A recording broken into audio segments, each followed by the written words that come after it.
Hello and good afternoon, everyone. Thank you so much for joining us today.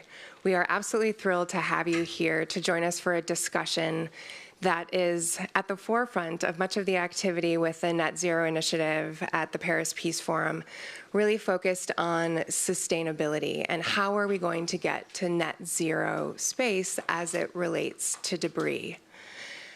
As you are all quite aware, there has been increasing and accelerating activity in space, both from state and non-state actors, private companies, and others. Today, we have over 6,700 satellites orbiting the Earth, most of them, I think around 88% in low Earth orbit. Over the next decade, that could increase to 70,000, 100,000.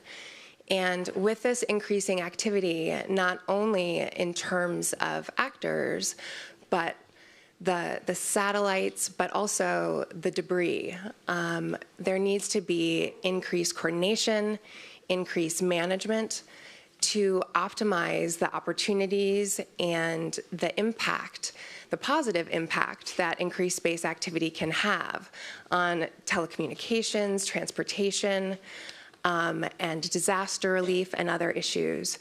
That will require a tremendous amount of coordination from governments, the private sector, and others.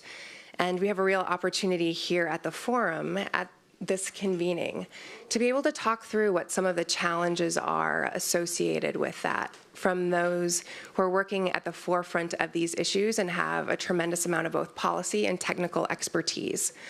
So thank you for joining us for this session. We are going to have a moderated discussion, but we also want to hear from all of you.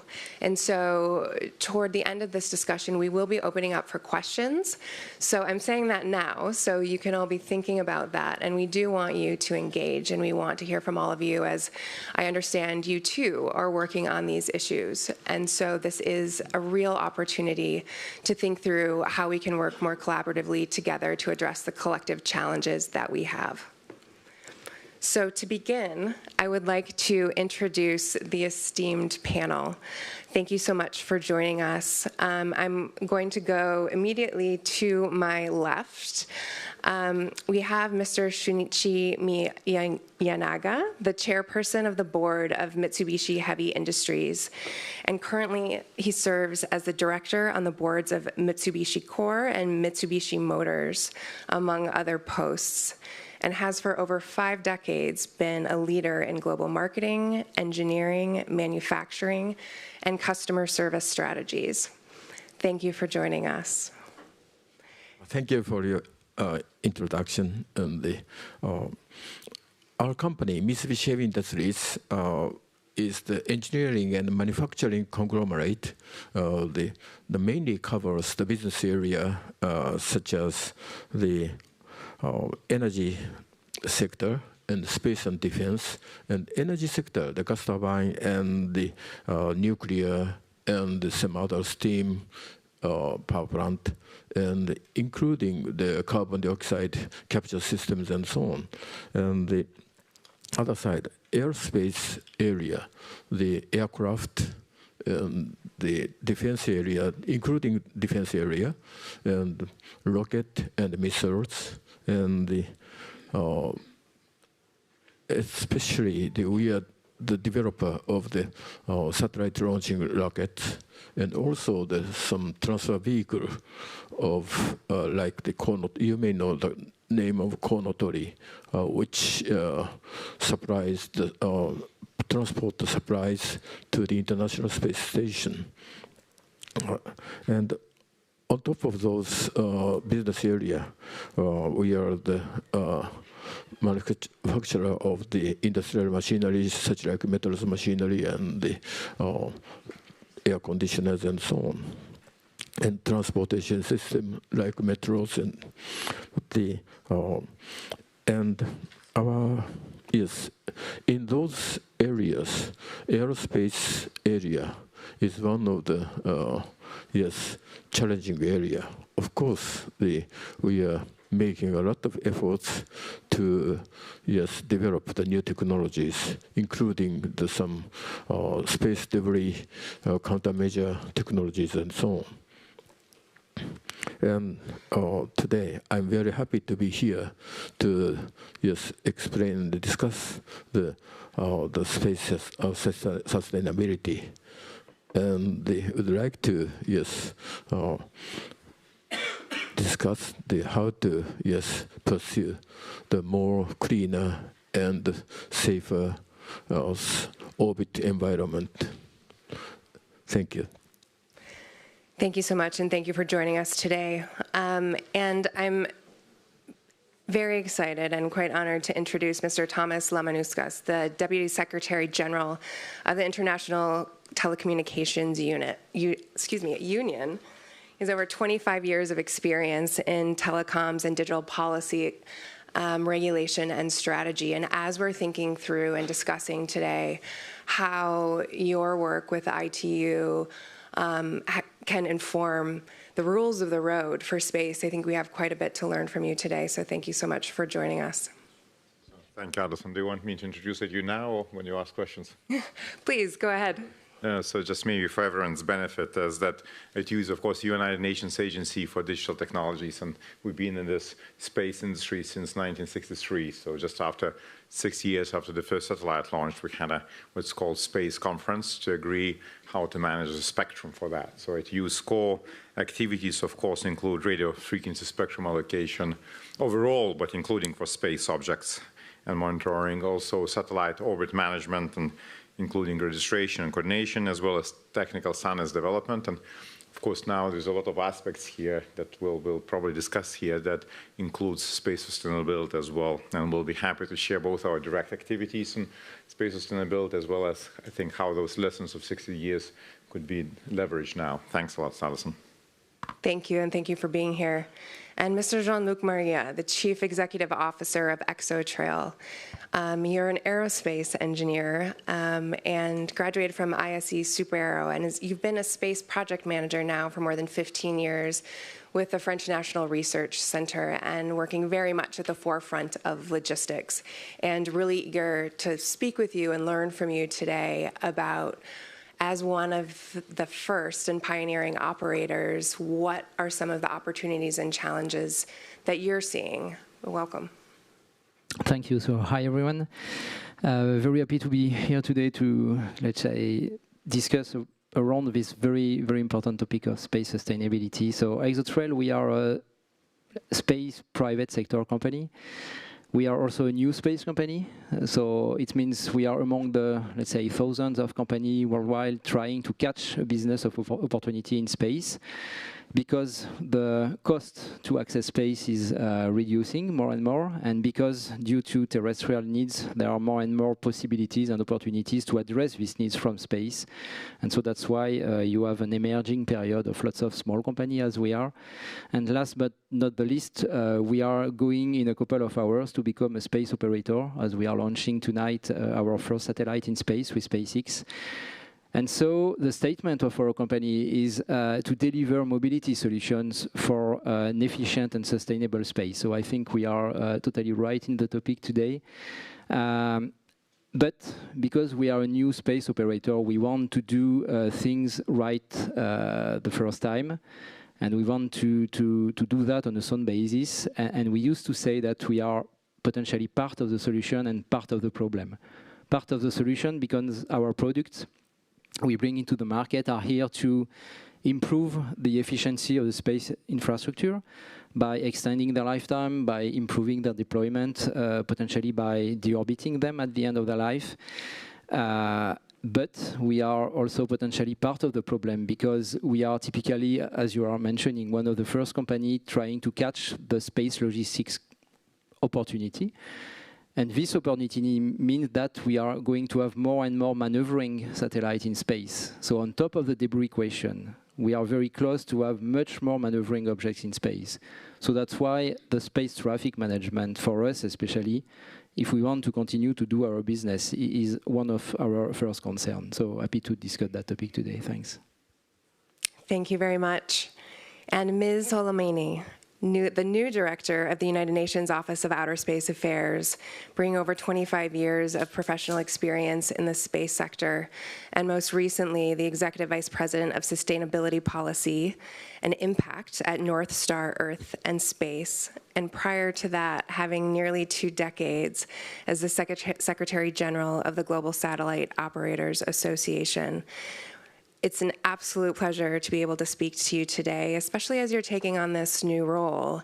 And first of all, welcome, and I'm eager to dig into what is front of mind for you and also the priorities that you have at the agency. Thank you so much. Thanks for having me here today. Indeed, only 2 months into the job, a large challenge ahead. I think I'd like to just start by saying that the first thing that we're doing is listening to our member states, hearing their priorities, and informing a new strategy that really delivers both on member state expectations, but also the expectation of the United Nations Secretary General, because he's elevated space as if it wasn't elevated already. He's given it a whole new platform with the Summit of the Future. But I think I'd like to start by just taking a step back and reflecting on why this is so important.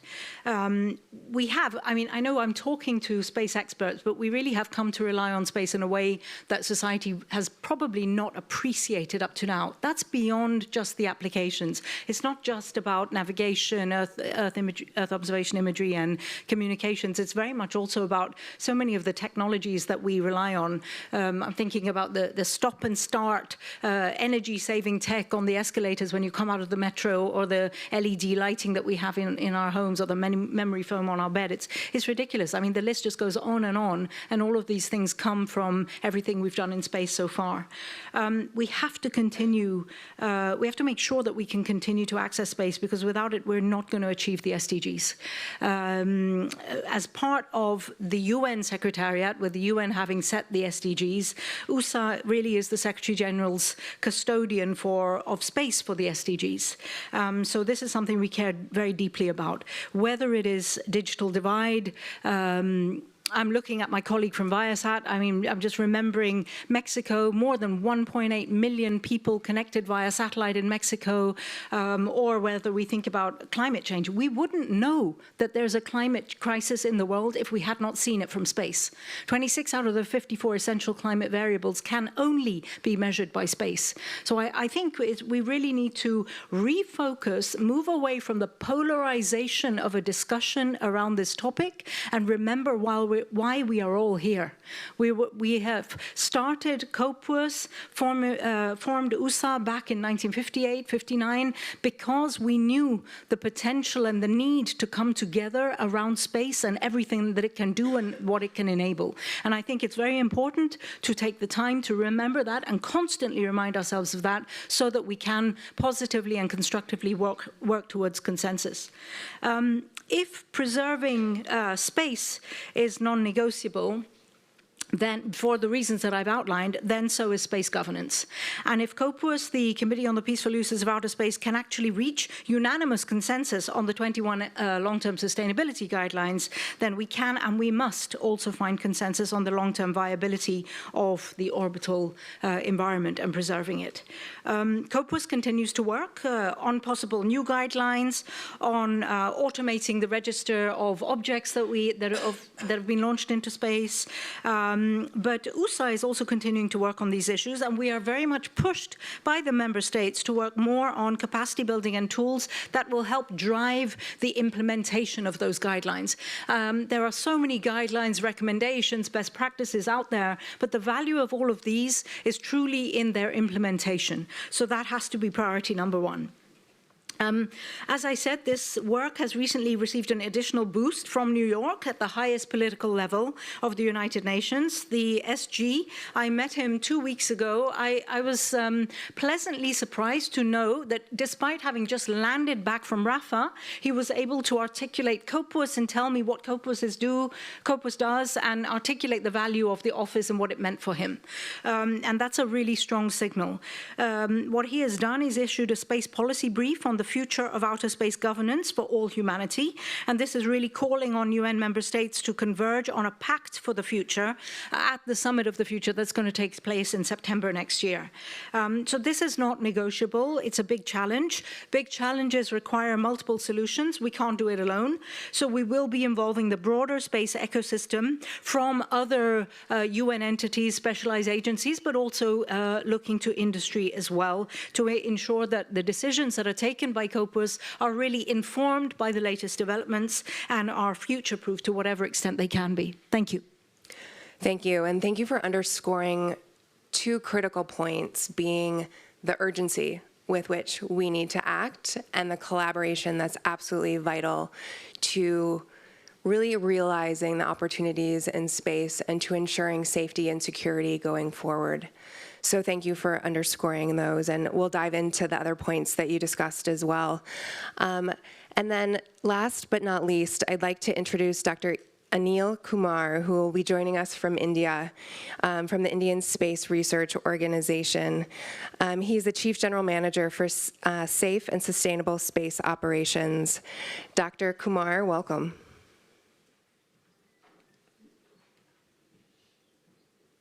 Yeah, thank you, Paris Peace Foundation as well, Paris Peace Forum, and the organizers for inviting me to this very important panel. And as said, I am from Indian Space Research Organization, and also I am Vice President for International Astronautical Federation to deal with the international organizations. As we know that net zero space is a very good concept, and but how to reach to that level of net zero space concept, it's a very difficult process. As today's space, if you see, it is congested, and very competitive. So the 3 C's, what is coming into the space, basic solution may, like our UNUSA director said, it may be coming from international cooperation. That is, we have to coordinate, collaborate, and contribute. Those 3 C's will give us edge to find the solution for the present dilemma faced by the space ecosystems. Now, if you see regarding the space debris growth, I was just going through some statistics. This number of objects, there are 2 things. One is number of objects going up and the total mass put in the space, apart from the orbital slots where it is getting congested, especially in LEO. Now, in 2000, as per US Space Command, there were about 9,900 objects. But when it came to 2005, not much increase to 9,400. And 2010, thanks to ASAT test and the Iridium Cosmos Coalition, that has gone to 16,000 objects. That is the 2005 to 2010, we saw a jump of about 6,000, 7,000 objects in the space. 2000 to 2015, as usual, launch was as usual and it was 17,000. But in 2020, it became 21,000. And now, thanks to the large constellations and commercial activities in space, it became 27,500. The sudden growth you can see from 2020 to 2023, basically operational spacecrafts. Then regarding the mass in the space, it was in 2010, actually in 2000 it was in 4,000 tons. 2010, in 10-year gap, it was 6,000 tons. 2020, 8,500 tons. But in 2020 to 2023, 3 year, that 8,500 has gone to 10,500.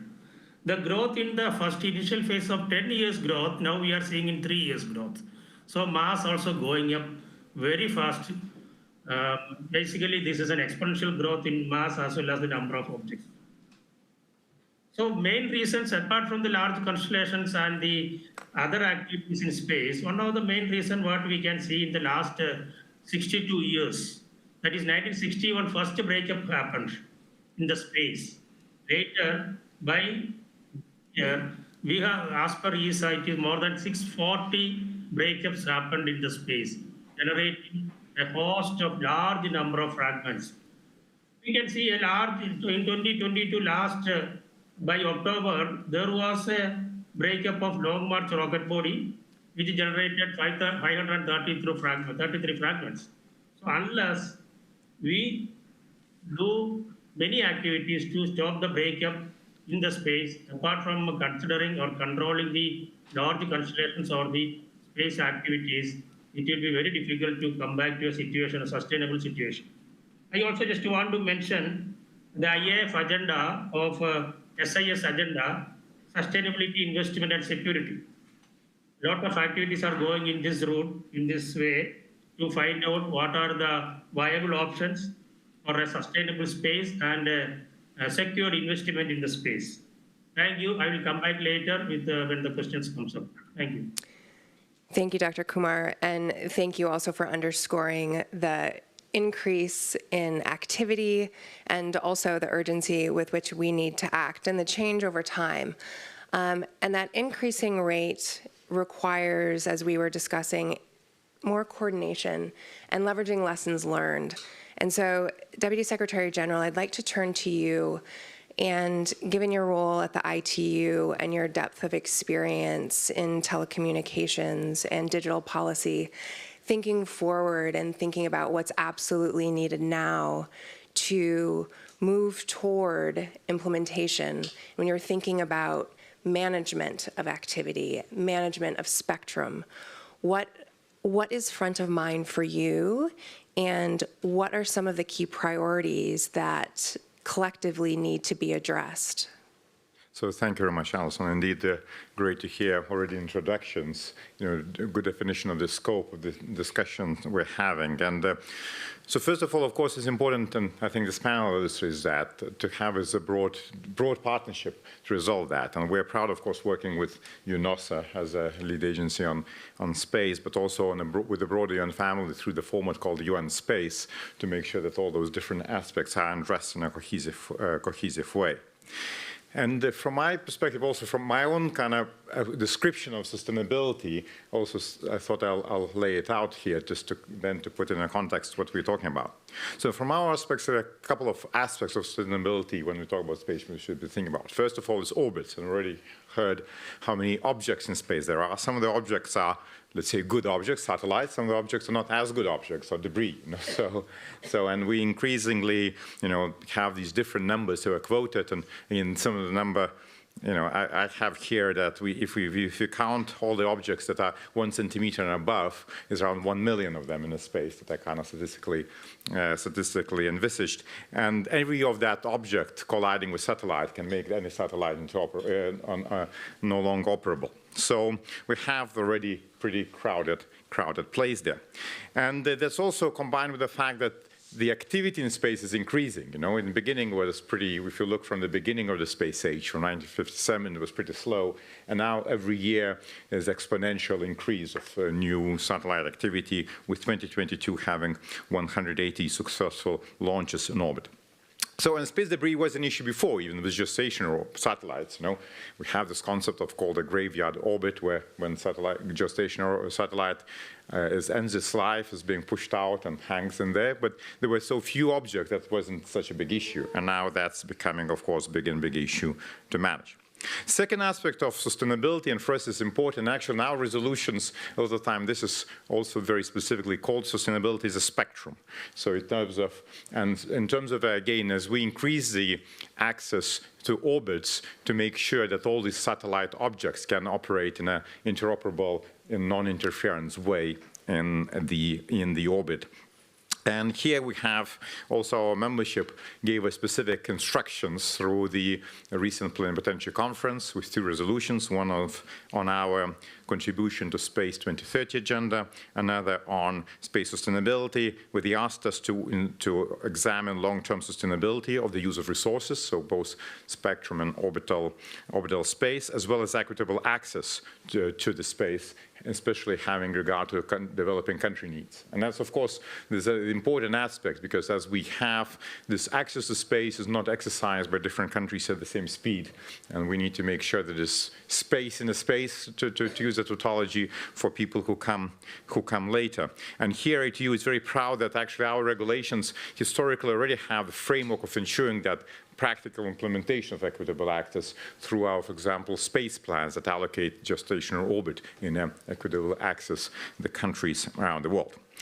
Then, of course, is just the aspect of, let's say, space sustainability on Earth in terms of emissions generated by the space industry through launches and otherwise, and waste aspects and so on.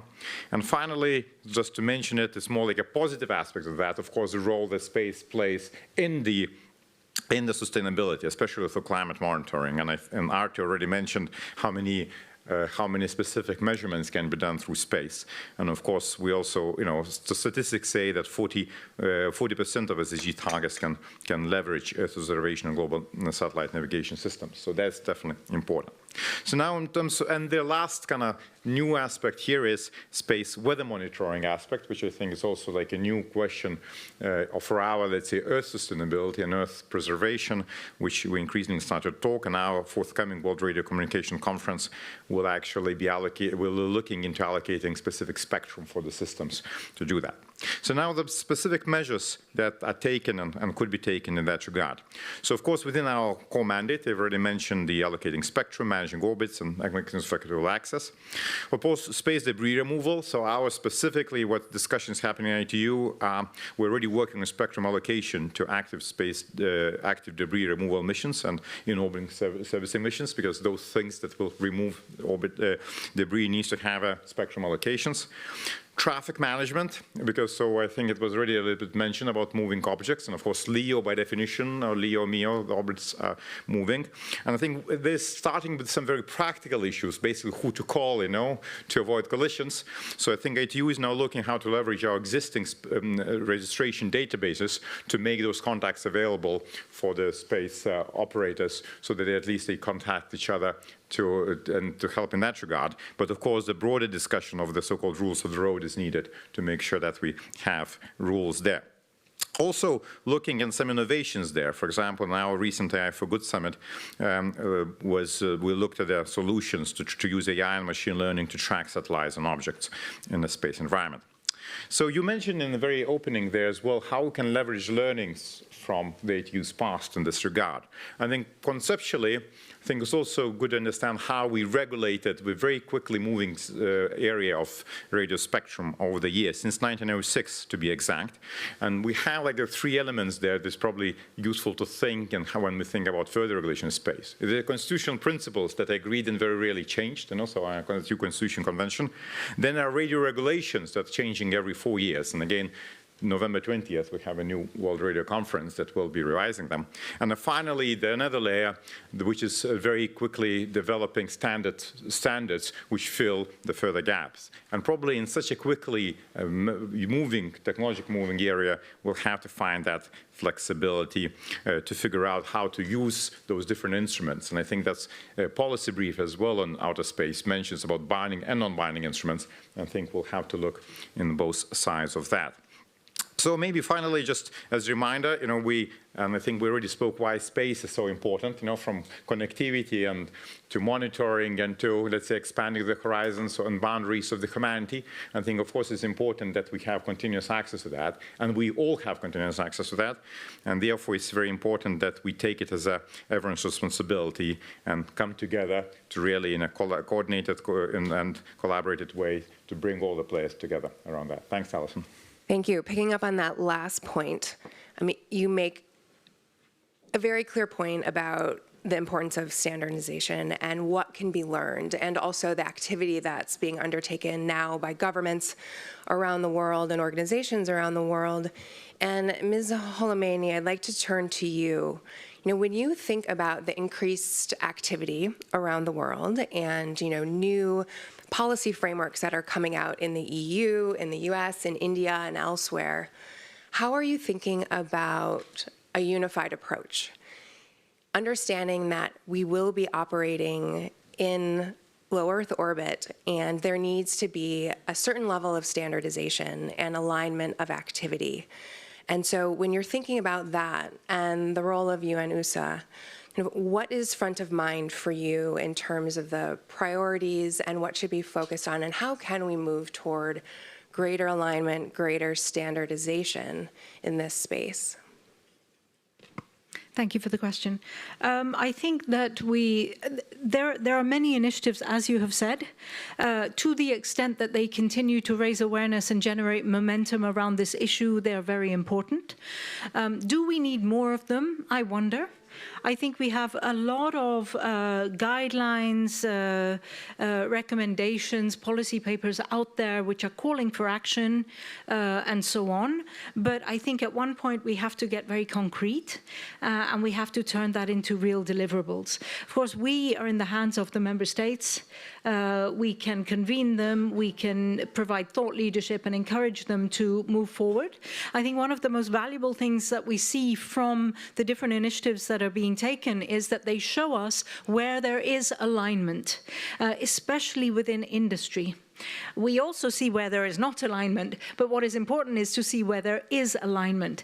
Because at the end of the day, governments can regulate or try to regulate as much as they want, but unless industry plays along with that and is willing to come along with that, it's all for nothing. So I think I'll keep it short for the moment and just say that we see it as extremely important to bring industry in front of the decision makers, the member states, to highlight what are they able to do, where is their alignment, where are they willing to move forward, as a reflection point for the governments as they move forward in their deliberations as well. It's incredibly important that there isn't continued fragmentation in this space. And as you mentioned earlier, the importance of interoperability of these platforms and an understanding of what are those rules of the road. And it's a perfect segue to bring in private industry and the private sector. And so, Ms. Maria, from your perspective, and as you're launching a satellite this evening, what are you seeking in terms of greater rules of the road? So let me give you a very concrete example. I don't know how to answer the question to whom I have to declare my flight plans. So as a space operator in France, before the flight, I have to ask the agreement to send my satellite in France, in space. So we have the chance in France to have a space law around the space operations. But we only declare the range of our position in space before to be launched in space. Once I am in space, I don't know to whom I have to declare my flight plans. And we start to be a couple of companies, and especially new space company, to be fully in line to share our flight plans in advance to execute them. So that's why we fully embrace what the Paris Peace Forum is pushing with the Net Zero Space Initiative. And in our perspective, that's really a three-part question. The first one, in an ideal world, we would have very precise SSA catalog to be sure that we know all the main objects and even small objects are. We need also rules. In case of a possible collision, do I have to turn on the right or to turn on the left, even if I simplify a bit the problem here. And the third part is potentially to have the capability to do all this decision on board. So in that case, it's more a technology issue. But if we are looking what is happening today, we do not have really precise catalog, even if there are very useful initiatives in US, in Europe, Space Track, EU SST, and that's exactly what we are using. Before to do a maneuver, we are going to ask EU SST to compute collision probability to be sure that we will be able to reach the point we want to reach. We do not have the rule. For me, the rule, that's really the space traffic management. So it's urgent for us to have this kind of guideline. It's not guidelines, it's really rules here we need. And on the technology point of view, most of the technology are already here, but it means that we have to move more and more towards onboarded autonomy. That's really the key point. So there is lots of things to do. Once again, we are lots of companies fully ready to share our flight plans, but now the question is who is the recipient of that and what we are doing with this data. Thank you for that. And increasing space situational awareness is absolutely vital. And we were chatting before this conversation about how to move toward real-time information sharing, real-time data sharing, understanding that the impacts are great and the need for preparation and response is absolutely key. And how can data sharing frameworks and communication protocols be aligned to really facilitate and enable that is certainly front and center as part of this conversation. I'd like to bring you in, Mr. Miyanaga, and hear from you as well from the private sector. What is front of mind for you, and as you're thinking of what is needed in terms of greater alignment and ability and opportunity to work with the UNUSA and others from the public sector? What are your priorities, and what needs to be understood from a private sector perspective? Thank you. I understand quite well, and I do agree. There should be a kind of rules and standards, but at the same time, we need to consider the orbital environment, and the space is I think there is no owner. Just it belongs to all people in the world, and I think we need to develop the kind of technology to assure the space sustainability and especially the very clean orbital environment.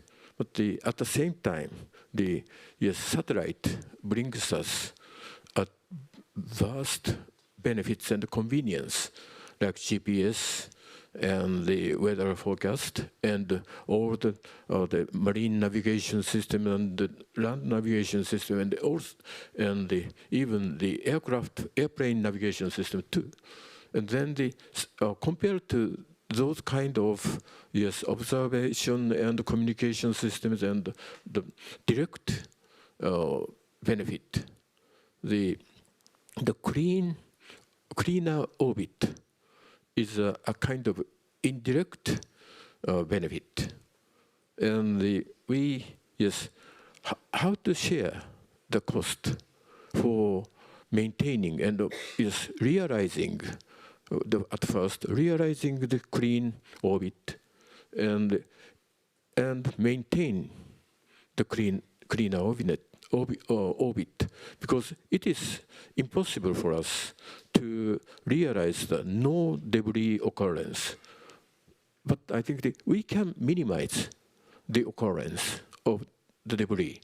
We need to, and also we can develop the very efficient technology for I think repairing or removing the debris, and also the minimizing the number of the debris occurrence.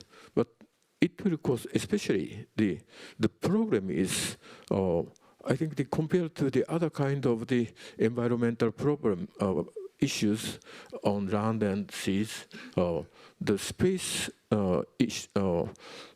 debris issue is rather simple, but it is very difficult to solve because of the number of the small debris and the speed of debris.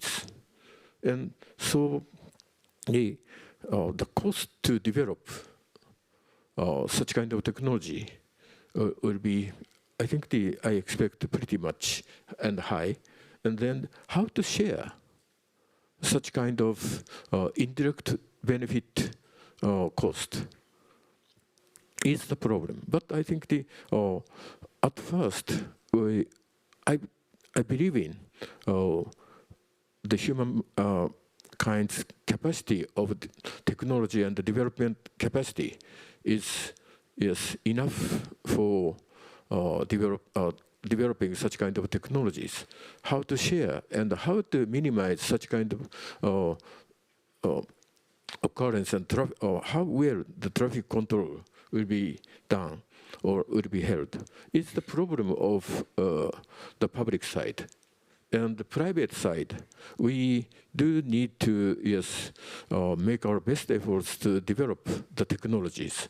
And also how to, compromise with the longer satellite, life with some additional, refueling devices and so on. Because if we can find a very good refueling system in the space, it will become very convenient because the operational the satellite under operation is less than 10%.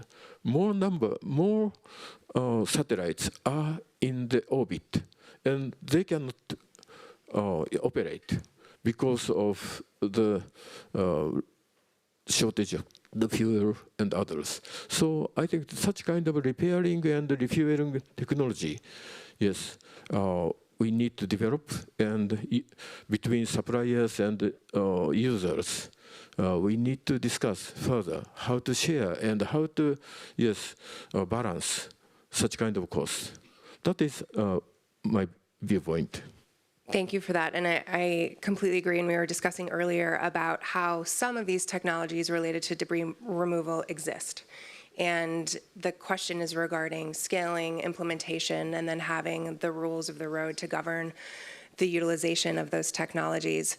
And that collaboration between the private sector and the public sector, and very real questions around cost sharing, I think, are front of mind as well. And I saw you, Dr. Kumar, nodding as he was speaking, and so I'm curious from your perspective and the work that you're doing with the Indian Space Research Organization.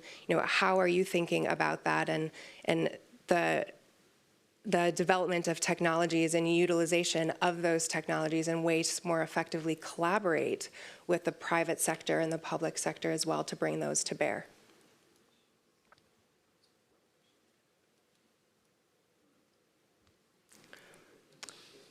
I think we're having some trouble hearing you.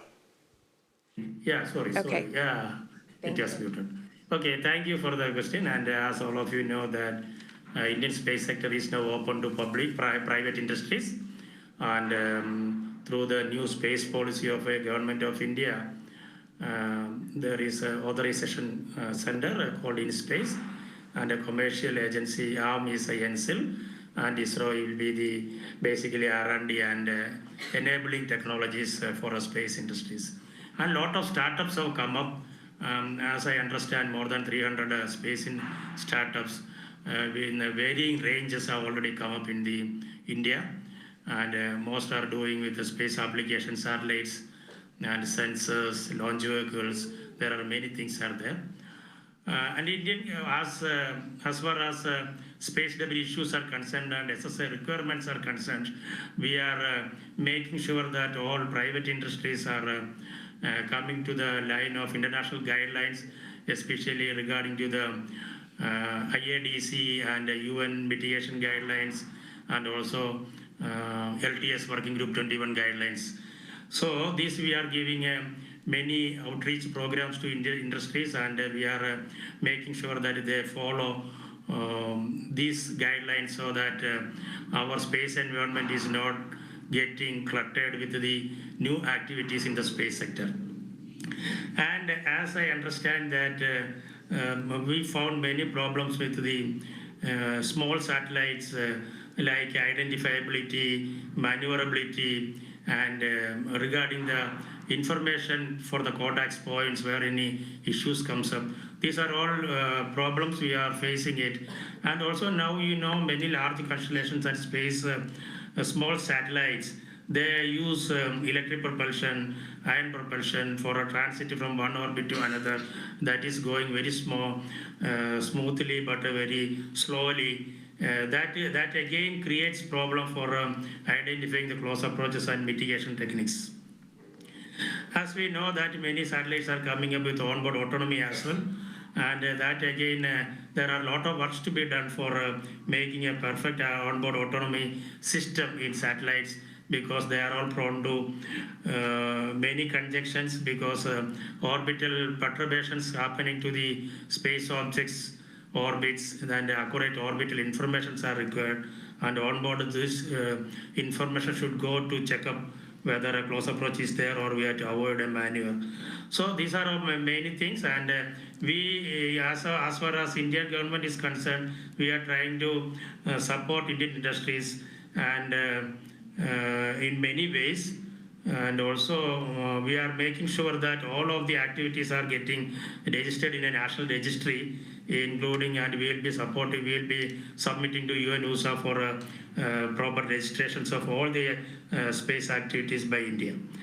And regarding the active debris removal, that is one of the area, and also on-orbit servicing, where I think UN and UN-USA has to take care, because all member states has to agree on the activities, because all are having the dual use for on-orbit servicing or ADR, and they are very costly as well. As suggested, cost sharing is a very important activity. So international cooperation and collaborations are essential for a sustainable space. That is what I feel, and that's all. Thank you. Thank you very much. I'm going to open it up to the audience for questions in just a few seconds. But before doing so, I'd like to turn both to you, Mr. Luminauskas, and Ms. Holamani as well, to think about how do we embed sustainability into the design of these operations? And when you're thinking about the activities that are moving forward and the convening power, what is front of mind for you? And then I'd like to open it up to the audience for questions. So thanks a lot. And indeed, I think first of all, and I think what Arti said, at some point, of course, we need to kind of, and you know, as we as international organizations need member states to agree on the new mandates. But I think we also, and clearly there's a lot of novel solutions that need to be tackled, because this is not easy. And those of us who are involved in international law development, we know how difficult it is. So of course, in the meantime, I think the leveraging of existing mandates, especially of different bodies, is important, and then through collaborative approach. For example, that's what we're trying to do like now, is to take in some very practical measures. You know, at least from our understanding and experience, there's a, you know, we talk about traffic management, and of course, at some point, we need sophisticated systems for that, but we understand that currently, there's even the challenge with having contact, meaning who to call, you know? So while there are just a few players around the table, that solution is kind of resolved among those players. But as this field grows, of course, that kind of issue multiplies. So for example, from a EU perspective, then we're looking how to leverage our existing registries or to open up for that, for those new purposes as well. So capacity development, I think, is very important, so that equitable use still remains responsible use. And again, especially as the number of players go, and new players may not be as sophisticated as, they say, the more major players in how they access and use the space. And of course, I already mentioned collaborative approach, and Arti said how to bring industry around the table as well importance. And I think that's kind of where, I think, at EU, again, we have that experience, because we, in addition to having 193 member states, we also have sector members, around 1,000 of them, including all the key satellite players. And I think that's kind of experience of bringing everyone around the table for industry development and for standard development is super important. And then, of course, and in all that, then we need to be very pragmatic on the international law approaches we take. And that's where, for me, and come back to that, the standardization industry codes play a very important role as we really work towards developing like a binding international instrument. So I don't think this area moves really fast, and like, regretfully, international law doesn't move as fast as technologies. And I think we need to learn from experiences how to match that step. Thank you. I really like the way you frame that. There's incredible aspiration, and we need to be pragmatic. And so, Ms. Holamani, what are some practical next steps that everyone can focus on? So for me, to your question of how we embed sustainability into future operations, it's all about implementation. There's been lots of reflection, lots of discussion, lots of recommendations. It really has to move now to implementation. Unless we see regulators embedding more conditions into their licenses, I don't think we're going to see sustainability really embedded into future operations. There is a lot of content when you look at the long-term sustainability guidelines, very concrete, often very technical. And we know that regulators want to regulate and they want to do it now. They've been consulting with industry for the last couple of years on how do we get a handle on this topic. They have not necessarily received consistent responses. The one place they can look towards a consistent set of recommendations is the LTS guidelines, which had unanimity. And for me, one of the biggest things missing, and I've discussed this with Thomas earlier, is the need to bridge the gap between the regulators on the one hand, being the interlocutors of the ITU, and those who are involved in the substantial discussions on content with all of the knowledge around this area, which is the COPUOS delegates and the space agencies. So that is one of the short to medium term actions that we are going to be taking, is bridging that gap between regulators and space agencies and ministries of foreign affairs on the other. Thank you for that. And now I'll open it up to the audience. Yes, please. Hello, thank you very much for a very excellent and very down-to-earth discussion. I was wondering, listening to all the points that you raised regarding the space traffic management, is it time to set up an agency like IMO or an ICAO at the UN level and start seriously engaging in a multilateral platform? It seems like it. I mean, is there something like that on the table? EU has proposed that already a couple of years ago, but I wonder how others, what kind of opinion you have about it. Thank you. Please go ahead. In an ideal world, absolutely. Should we work towards it? Absolutely.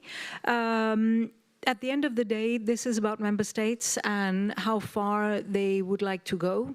It's not for us as a secretariat to propose solutions as such.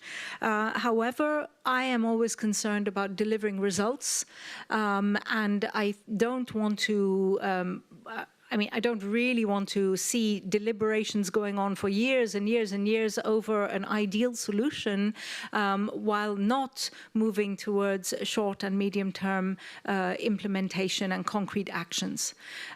So I don't deny that there may be a role for that. Up to member states to decide if that's what they want. But our focus, at least in the office, will be more on the capacity building and on the tangible results and moving the needle in the short to medium term. Thomas, please. Just to second, probably, and nearly 100% agreement with Arti. I think, we have so many issues now that we always talk about new UN agency. I know space as being one of them, but can tell a few more as well. And then in the background, the problem is setting up new agencies and agreeing new regulatory frameworks. International means new international treaties takes a lot of time. And the question is, do we have that time? So I think I'm here in theory, we can work on that, but I think in parallel, we definitely need to work already on practical solutions and how to leverage the existing frameworks to do that. And that's what we're trying to do to leveraging collaborative approach. So working together with UNOSA, working together with others, and to see what pieces of what we already do can be useful, and maybe at some point those pieces will amount to enough pieces to have a separate agency. But I think we cannot wait for that. Dr. Kumar, I believe you wanted to respond to that as well. Yeah, I agree with UNOSA director, and because space traffic management, there are a lot of policy and legal issues will be there, and many aspiring nations and emerging nations will have issues with the space traffic management as well. So it is necessary to have wider discussions and among all the stakeholders to get into such a system. Thank you. Thank you, and we're wrapping up shortly, but would love to take one more question from the audience, and I see there in the back. Thank you so much. So we've already talked a bit about the existing 21 guidelines that were passed unanimously by COPUOS in 2019 and endorsed by the UN General Assembly, one of which, B1, is about sharing contact information of satellite operators. So now we're in this LTS 2.0 working group led by our chair from India. We're working to implement those guidelines. So I guess with some of the comments I've heard on the panel today, I guess my concern is how do we avoid duplication of efforts and confusion over where these are appropriately handled, since a lot of these things have already come out of COPUOS? It's a great question, and I think speaks to what we were discussing in part earlier about harmonization and how can we coordinate a lot of these activities which are really moving forward, but also avoid fragmentation, which is also quite a risk. And so who would like to take that one? Please. No, I think so. The only way to do that is through talking and kind of engaging, and I think that's what we, at least with the UNOS and ATU, are very closely aligned. So both on the institution level, and I have to say on a personal level as well. So just to trying to, yes, in this fast-moving way, that's the only way forward. And I think just seeing then in a practical way who is best placed to move specific issue along. I think while we, at some point we probably will need like some sort of more specialized coordinating procedures, but for now I think we need to make sure that we just coordinate, and that's why we have UN Space as well as a framework. We again, Art and I already discussed how to make that more operational and then make sure that it's really works well. I think that's that's the only way forward. I think to really leveraging existing frameworks and collaborate more. Thank you. If I can just come on that as well, indeed, it's very much about open dialogue and constructive relationships, and we have that between the ITU and USA. I would highlight that this is not the issue about knowing who to contact is not an issue that was identified for the first time with those guidelines. This has been a historical issue that satellite operators themselves faced, and that was one of the prime motivators for setting up the Space Data Association some 15 years ago. So there is already a real mechanism out there where real-time ephemeridis data is shared, and I think we need to not duplicate that. I think we need to expand and enhance those mechanisms to make sure that they are able to adjust to dealing with mega constellations, which they were not really set up for. Thank you. Maybe if I can add something about, so you understand that as a profit-based company evolving in a common environment, we are concerned by the topic. So if it takes too much time, and once again, we are fully ready to sit on the table as industrials to share good practices, to share a pragmatic example of what we really need. But if it takes too much time, because we are evolving and because we want to do business in this environment, we will probably be in advance by proposing technologies, approaches, and remediation solutions. So once again, industrial has to be part of the discussion. We are ready to sit around the table, and if it takes too much time, we will probably be the first one to propose concrete things to solve the issue. Thank you for that, and I believe you wanted to respond as well. Oh, yes, I'm at the technology supplier, and also I forgot to say our company is handling with the shipbuilding too, and I think probably International Maritime Organization, and I think the maritime is yes, related to the very strongly related to or the comparable to the space and orbit, because there is the open sea rule and open orbit rule, and then I think in shipbuilding side and the maritime transportation industries, they followed at first the guidelines, and the guidelines, yes, because if guideline is not the forcible or not enforcing very strongly, but I think many companies all over the world the prominent companies would follow some advices and guidelines. And with guidelines, and I think the trial of a kind of hypothesis and some hypothesis like guidelines, sometimes there may be, and then we follow and verify and change, adjust. And by doing so, we can accumulate our best practices, and I think we can evolve ourselves as a supplier side and the user side.